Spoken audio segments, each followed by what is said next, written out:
There is a lot of volatility in the US bond market. The treasury yields has been spiking up, and especially since Federal Reserve started cutting rates in 2024. So in September 2024, Federal Reserve started cutting rates. They started with a jumbo rate cut, 50 basis point rate cut, then 25 basis point, and then another 25 basis point.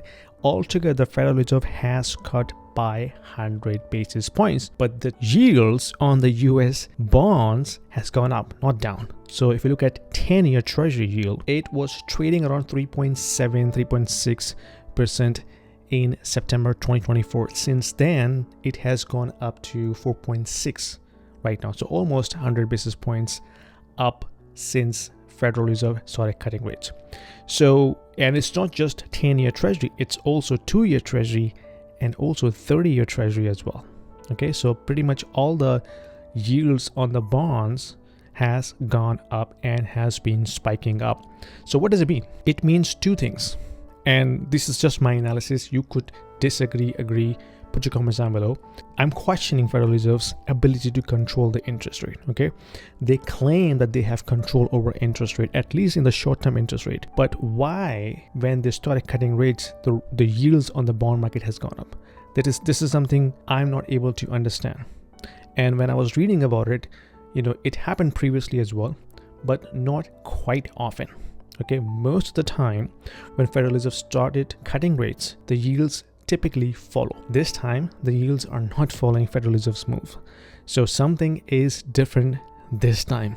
Okay, so when the yields are spiking up, so first of all, the US bond market is the bedrock of the financial system, and the yields on the US bonds is the baseline for capital lending when it comes to interest rate.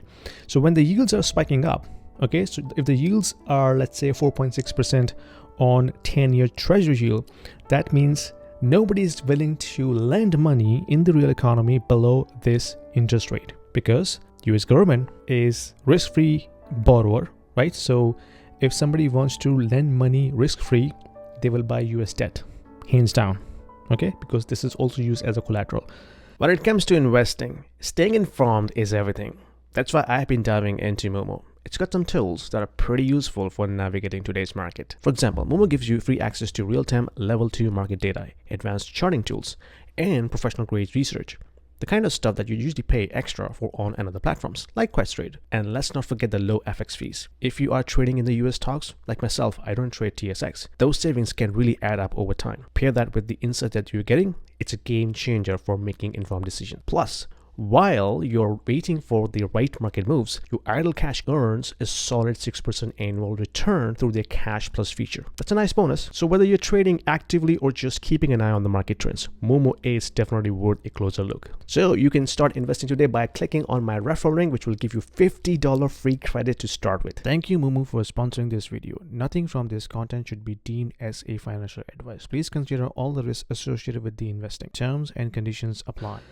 So if somebody wants to give money to you, loan money to you in terms of mortgages or credit cards, they will be asking higher premium above and beyond what the US Treasury yields are yielding. So if the yields are spiking up, what does it mean for the interest rate for you and I? Buying stuff in the real economy, mortgage rates. The US mortgage rates has gone up 7%. Okay, last time it had that level of high interest rate was back in, I think, April 2024. So yields are spiking up. This will push the lending rates up in the US economy, i.e. mortgages, credit cards, other types of loans. And this will also likely to pull capital away from the real economy. Now, if you look at the yield chart, you can see last time it has reached that level of yield was back in May 2024.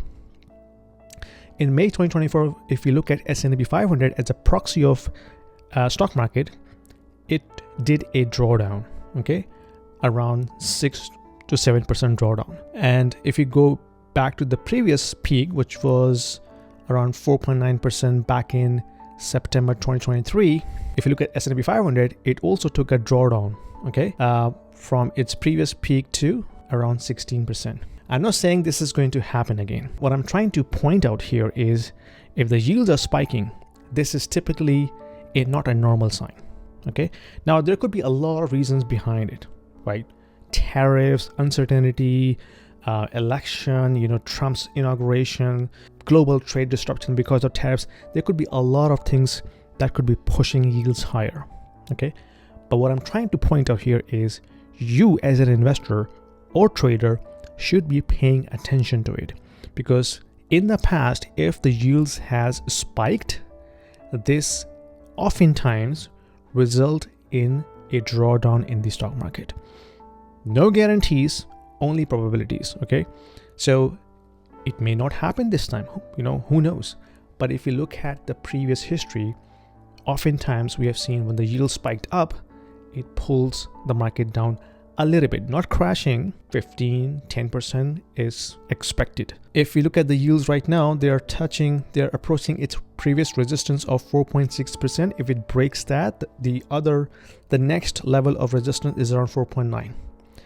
So if these two level of resistance is broken, then the likelihood of a drawdown in the stock market is much higher.